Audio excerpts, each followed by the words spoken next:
Dikongsikan cabaran yang terpaksa dialami oleh pihak kerajaan untuk memastikan agar bekalan vaksin sentiasa mencukupi. Jaminannya sudah ada. Anda cuma perlukan tanggungjawab anda sekiranya mendapat janji temu menerusi aplikasi MySejahtera. Hadirkan diri anda ke PPV yang telah pun dinyatakan.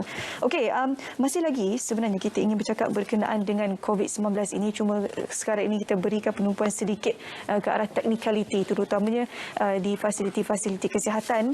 Hari ini kita ingin bercakap berkenaan bagaimana aspek pengudaraan terutamanya di fasiliti kesihatan, sebab kita dapat lihat sekarang ini bagaimana sesaknya fasiliti kesihatan dipenuhi dengan pesakit-pesakit COVID-19 dan virus juga dalam erti kata lain akan meningkat di kawasan-kawasan tersebut, dan kawasan itu adalah satu kawasan yang tertutup. Jadi kita tahu bagaimana sebenarnya kawasan yang tertutup ini boleh meningkatkan lagi kadar keberjangkitan virus COVID-19.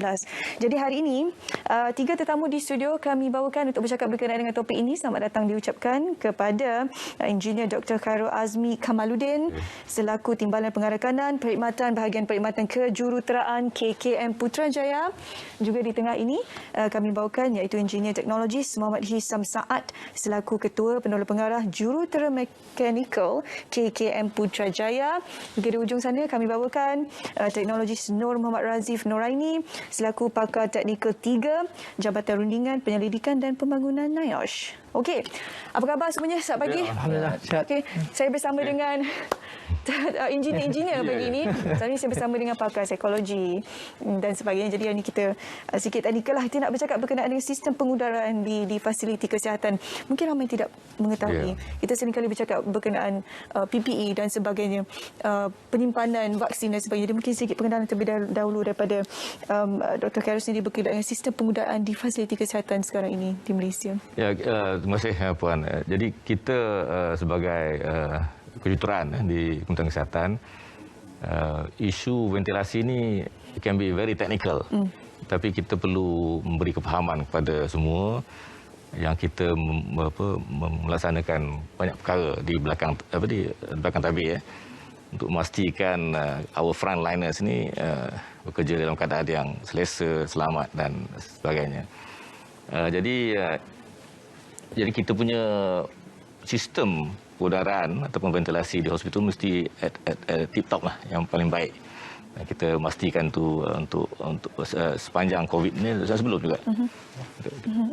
Sistem pengudaraan tu kalau boleh Dr. kongsikan dengan terperinci, adakah ianya tertumpu untuk petugas Barisan Harapan saja ataupun adakah mungkin sedikit perbezaan untuk ward ICU, ward biasa untuk pesakit COVID dan sebagainya? Ya, perlu saya untuk menjawab soalan tu, saya perlu jelaskan secara ringkas tiga perkara penting di dalam kita mengawal risiko jangkitan. Pertamanya di dalam kawalan infeksi, the first and the most important thing ialah pemakaian PPE, personal protective equipment yang lengkap, terutamanya untuk setting bagi rawatan pesakit. Jadi pemakaian mask, pemakaian shield, glove, full gown, itu adalah yang paling penting. Keduanya, untuk kita mengawal jangkitan ini, kita perlu mengasingkan secara fizikal ataupun secara pentadbiran pesakit-pesakit yang COVID ni ataupun suspected COVID kepada physically asingkan di zon merah contohnya. Jadi hospital kita ada zon hijau, kuning dan merah. Jadi mereka ni diletakkan supaya physically they are separated from the rest of the petugas. Dan ketiganya iaitu menjawab soalan Puan tadi adalah dari segi sistem ventilasi pengudaraan. Jadi kita memang sebelum penularan COVID pun kita memang pastikan sistem ventilasi di hospital tu sesuai dengan keadaan rawatan pesakit. Sebagai contohnya, kalau zon merah tu di mana pesakit COVID ditempatkan, kita pastikan penyelenggaraan pengudaraan ataupun the air change, ventilation dia punya pertukaran udara dia memenuhi standard-standard yang ada. Dan kita pastikan contohnya dalam ruang-ruang merah, ward-ward dan bilik-bilik itu diadakan bilik yang bertekanan negatif supaya the virus load yang boleh menjadi droplet nuklei halus dan ringan dan dia boleh berterbangan terampai di udara tu dikeluarkan secepat mungkin supaya tidak ada risiko daripada jangkitan dari udaraan. Ini teorinya lah Yeah. This memang real lah memang kita buat. Apa gambaran kepada anda bagaimana sistem pengudaraannya dari segi teknikalitinya mungkin Tuan Ihsan boleh kongsikan. Pasti ada standard yang ditentukan di pihak antarabangsa untuk memastikan agar sistem pengudaraan di fasiliti kesihatan kita juga menepati standard tersebut. Jadi mungkin Tuan Ihsan boleh kongsikan. Okey, terima kasih Puan Syuhaida. Sebelum saya terus menjawab kepada soalan Puan tadi, mungkin saya boleh jelaskan sedikitlah macam mana kaitnya kita punya virus COVID-19 ni dalam kita punya ruang lah, melibatkan kita punya ventilation peralihan udara. Pada awalnya dulu kita sedia maklum bahawa COVID-19 ni dia punya penyebaran adalah secara droplets dan juga konteks lah. Jadi kebelakangan ini kita merujuk kepada garis panduan yang dikeluarkan oleh WHO. Dia telah menekankan kepada kita kepada usaha kepada airborne lah. So macam mana COVID ini boleh berlaku dalam airborne sebab virus COVID ni dia daripada fasa droplets tadi dia boleh berubah kepada fasa fasa dipanggil aerosol. So bila aerosol ni dia punya partikel lebih kecil dan dia lebih ringan lah. So sebab tu dia boleh terapai ke dalam udara. So bila terapai dalam udara, bila kita berada dalam confined enclosed area, kawasan yang bertutup, dan kawasan yang kita ada tu mungkin dalam kawasan berhawa dingin yang kita semula dia ada recirculating air, so itu menyebabkan chances untuk berlakunya penyebaran COVID-19 di kawasan tersebut tinggi sebab kita punya kepadatan virus tu di kawasan tersebut telah tinggi. Viral load. So dalam usaha untuk kita mengurangkan untuk kita kontrol penyebaran COVID-19, kita merujuk kepada garis panduan yang standard, yang international standard macam WHO, ASHRAE, CIPC dan lain-lain rujukan lah yang kita refer. Dan kalau mungkin Cik Razi boleh kongsikan bila kita cerita berkenaan dengan fasiliti kesihatan ini dan sebagainya, bagaimana tak keselamatan fasiliti tersebut diguna pakai sekarang, sebab kita tahu COVID ini baru datang 2 tahun. Jadi mungkin fasiliti kesihatan kita belum bersedia lagi untuk menampung keperluan sebanyak ini pada masa sekarang ini, dan kalau kita dapat lihat ward ICU juga sudah sangat kritikal. Jadi pastinya keperluan daripada sudut pengudaraan tu perlu lebih diberikan perhatian khusus, dan ditambah pula kalau kita dapat lihat ada Hospital Medan sekarang ini juga memerlukan sistem pengudaraan yang baik. Kalau kita dapat lihat ini bukan berada di satu bangunan yang telah pun dibina secara khusus untuk menerima pesakit dan sebagainya. Jadi kalau boleh kongsikan sikit bagaimana persediaan dari sudut itu. Terima kasih Puan Syuhaida. So suka untuk saya merujuk kepada perundangan yang ada di Malaysia di bawah Akta Keselamatan dan Kesihatan Pekerjaan 1994. Di bawah Seksyen 15, 17 dan 18 menyatakan tanggungjawab majikan dan juga pekerja untuk menjaga, ada juga berkenaan dengan penghuni bangunan. So saya rasa amat jelas di peringkat KKM sekarang menyediakan fasiliti yang saya rasa Malaysia sangat tahu. Okey, rakyat Malaysia sangat tahu kita mempunyai fasiliti yang terbaik di dunia. So bila mana pandemik ni berlaku di Malaysia, dia satu yang baik untuk sistem fasiliti kesihatan ini, yang mana kita menguji sama ada kita bersedia atau tidak. Menjawab persoalan puan tadi, sama ada kita bersedia atau tidak, macam tadi pihak KKM menyatakan kita ada standard-standard yang tertentu. So apakah yang menjadi kekangan di Malaysia adalah kita ada pelbagai reka bentuk hospital, sama ada di pedalaman, di bandar dan sebagainya. So juruterus yang sedia ada sekarang ini yang berada di hospital dan juga di peringkat HQ Putrajaya, dia terpaksa meluangkan sedikit masa dia untuk menyesuaikan keadaan. Standard ni kita tak boleh nak pakai mungkin daripada WHO dan sebagainya, nak pakai secara terus sebab dia mungkin tidak sesuai dengan keadaan semasa. So juruterus ini akan mengadaptasi standard ni. So dari segi keselamatan dan kesihatan di Malaysia, hospital sedia ada. Saya yakin fasiliti yang sedia ada cuba buat yang terbaik untuk menjaga keselamatan. Yang pertama adalah frontliner kita, doktor, nurse dan petugas kesihatan. Yang kedua paling penting adalah orang yang datang untuk mendapatkan perkhidmatan di hospital dan sebagainya. Itu kalau boleh saya tambah Puan. Jadi semenjak penularan COVID-19 ni kita di bahagian kejuruteraan bersama-sama dengan lembaga lain kesihatan telah bersama-sama dengan jurutera kita di lapangan, di hospital, di Jabatan Kesihatan Negeri, di Pejabat Kesihatan Daerah, telah bersama-sama untuk memastikan pelaksanaan usaha untuk memastikan kita punya sistem ventilasi di hospital ni diselenggara, beroperasi dengan baik, selamat.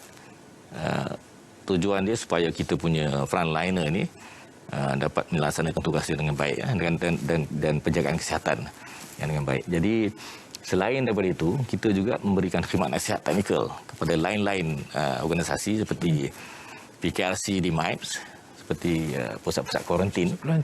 Kita bagi khidmat nasihat teknikal because kita ada berbagai bidang kejuruteraan. Kita ada mechanical, electrical, biomedical untuk peralatan, jurutera kesihatan umum.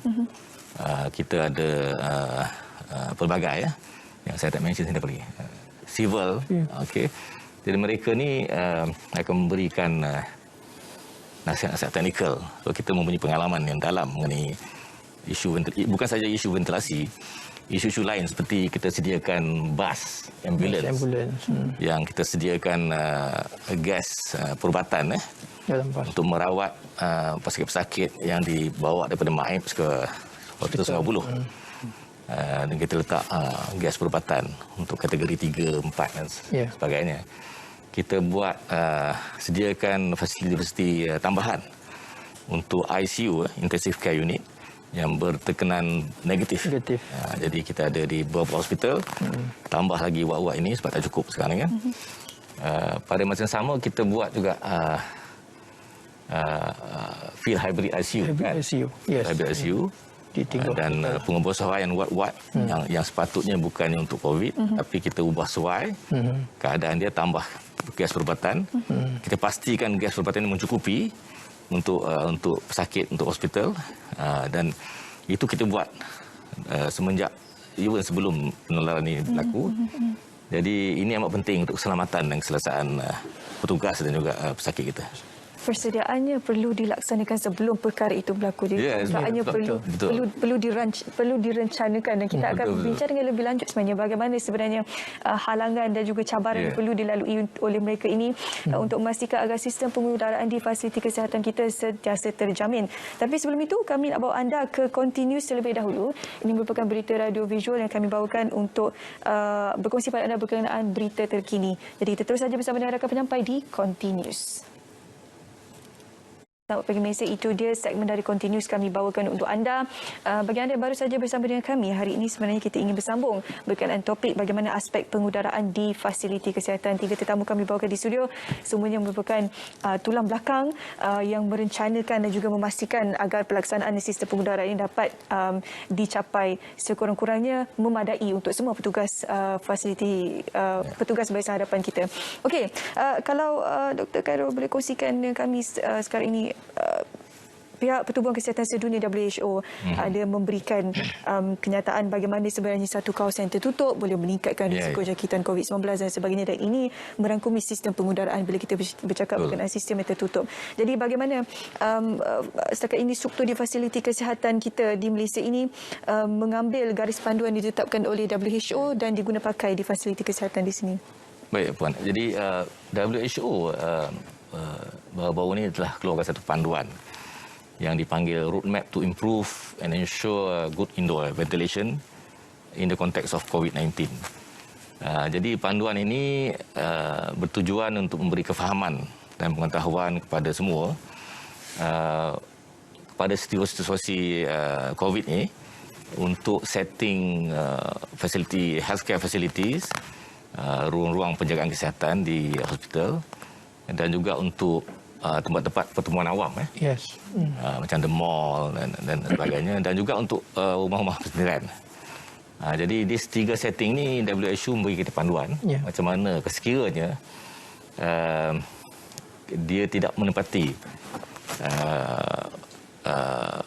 keperluan isu-isu ventilasi ni, dan panduan ini memberikan kita cara-cara untuk mengatasinya lah, supaya jangkitan yang terlibat daripada airborne. Jadi airborne ni pun kita kena berhati, sebab airborne yang kita masukkan dalam WHO itu adalah temporary airborne ataupun dipanggil opportunistic airborne, di mana keadaan tertentu dalam merawat pesakit dia boleh jadi airborne seperti mana Aisyam kata tadi lah. Jadi droplets nuclei yang dikeluarkan oleh pesakit ni bila menggunakan peralatan ventilasi pernafasan, bantuan pernafasan. Yes. Dia boleh keluar aerosol. Aerosol ni bila dia jadi halus, ringan, dia akan terdampai di udara. Kalau bilik tu confine, tidak ada udaraan yang baik, jadi risiko tu akan lebih tinggi. That's what WHO masukkan. Jadi setting-setting ini dinyatakan macam mana kita nak selesaikan. Satu lagi, saya bagi contoh. Contohnya ruang yang kecil yang menggunakan split unit. Tidak ada pertukaran udara. Cuma penyujukan saja. Jadi orang ramai. Ya. Jadi WHO kata dari segi panduan itu, dia maklum kita what is the best thing to do. Jadi kita kena pasang exhaust atau mengambil udara fresh air di luar dan mengurangkan orang yang berkumpul tu. So ini mengurangkan risiko jangkitan. Berapa lama masih diperlukan sebenarnya untuk memastikan agar pemasangan sistem tersebut dapat dilaksanakan dengan cepat? Okey, berdasarkan kepada projek-projek yang kita telah laksanakan dalam waktu pandemik ini, kita sememangnya tidak mengikut cara yang konvensional ya. Kalau macam biasa kita buat kerja-kerja perbaikan, kerja naik taraf, dia akan ambil masa yang panjang untuk proses tender, perolehan apa semua. Tapi bila kita berada dalam kawasan pandemik, kita kena speed up semua proses-proses ini melalui perolehan darurat dan sebagainya lah. So yang paling cepat pun dalam tempoh dalam 3 minggu dan lebih lah. Itu yang paling kita buat cepat, melibatkan kerja-kerja fizikal lah, kerja-kerja civil, kerja-kerja elektrikal dan mekanikal lah, untuk kita pastikan perubahan yang kita buat ni adalah mematuhi piawaian yang apa yang digariskan oleh WHO tadilah. So key element dalam kita usaha mengurangkan risiko ni, key element kita dalam pengalih udara ni, ventilation ni adalah satu dari segi ventilation rate dan juga airflow direction kita, arah udara gitu. Itu yang kita sangat-sangat tekankan dalam kita nak membatras ataupun kita nak mengurangkan risiko COVID-19 dalam penyebaran udara ni. Okey. Kalau Cik Razif boleh kongsikan ya. Kebanyakan hospital kat Malaysia ni fasilitinya mengikut keperluan dan juga populasi di masyarakat yang berada di sekitar kawasan tersebut. Jadi dari sudut keselamatan, terutamanya bagi pengudaraan dan sebagainya, apakah yang boleh dilakukan oleh pihak KKM untuk memastikan agar keselamatan itu sentiasa terjamin? Okey, terima kasih Puan. So, menjawab persoalan situasi hospital yang ada di Malaysia, memang kita sudah pasti dibina disebabkan oleh populasi dan statistik bagaimana rakyat Malaysia ada di seluruh Malaysia inilah. So macam mana kita nak memastikan keselamatan kesihatan, ini peranannya macam kita bawakan menjadi pembantu kepada pihak kerajaan. Apa yang kita jalankan adalah khidmat rundingan dan juga kita menjalankan kajian bersama institusi penyelidikan di Malaysia, yang mana contohnya airborne virus yang kita bincangkan pada pagi ini tadi wujud dalam situasi hospital-hospital dalam Malaysia. So langkah-langkah pematuhan kepada standard yang ada dalam WHO dan sebagainya, kita mesti tambah dengan salah satu faktor-faktor lain yang menyebabkan viral load itu ada dalam kawasan tersebut. So bagaimana kita jalankan ini, kita perlukan data. Okey, bila mana pandemik ini berlaku, pada saya Malaysia kena ambil peluang untuk mengumpulkan data. Okey, nak memastikan kadar efisien atau tidak fasiliti kesihatan yang kita ada ini bersesuaian dengan faktor semasa airborne analysis. Saya bagi contoh kat sini, kelembapan udara, suhu. Kita agak unik dengan hospital negara, mungkin di luar negara. Kita iklim khatulistiwa, kita kadar kelembapan kita tinggi, temperatur kita tinggi. Ini antara faktor menyebabkan virus itu berada di udara. Okey, dengan zarah-zarah halus. So, di peringkat Kementerian Kesihatan dan juga jabatan-jabatan yang lain untuk bekerjasama, kita kena buat pembuktian. Okey, kita kena buat pengambilan data. Okey, dalam pada masa pembinaan tadi mungkin Engineer Syam katakan tu, kita bina, pada masa sama kita collect data dan kita tengok macam mana kefungsian ini bagus ke tidak untuk menjamin keselamatan kesihatan orang yang menggunakan fasiliti kesihatan ini. Itu komen daripada peringkat saya lah. Data itu diperlukan walaupun sudah mencapai 2 tahun. Kita tidak tahu virus ini sentiasa berubah kan, jadi data juga sudah berubah. Jadi kita perlu sentiasa mengadaptasikan diri kita dengan dinamika virus COVID-19 ini. Terima kasih kepada kesemuanya bersama kami. Ini saja kesempatan yang kita ada untuk bercakap berkenaan dengan sistem pengudaraan di fasiliti. Saya tahu banyak sebenarnya, kerana technicality tu kalau kita nak bincangkan dengan penonton pun 1 jam mungkin tidak mencukupi. Banyak perkara yang perlu diperhalusi. Tapi moga ini memberikan sedikit pencerahan kepada anda bagaimana sistem pengudaraan di fasiliti kesihatan kita berfungsi selari dengan garis panduan yang dikeluarkan oleh pihak WHO. Terima kasih semuanya bersama kami. Okey, hari ini kita nak terus saja bersama dengan Ridwan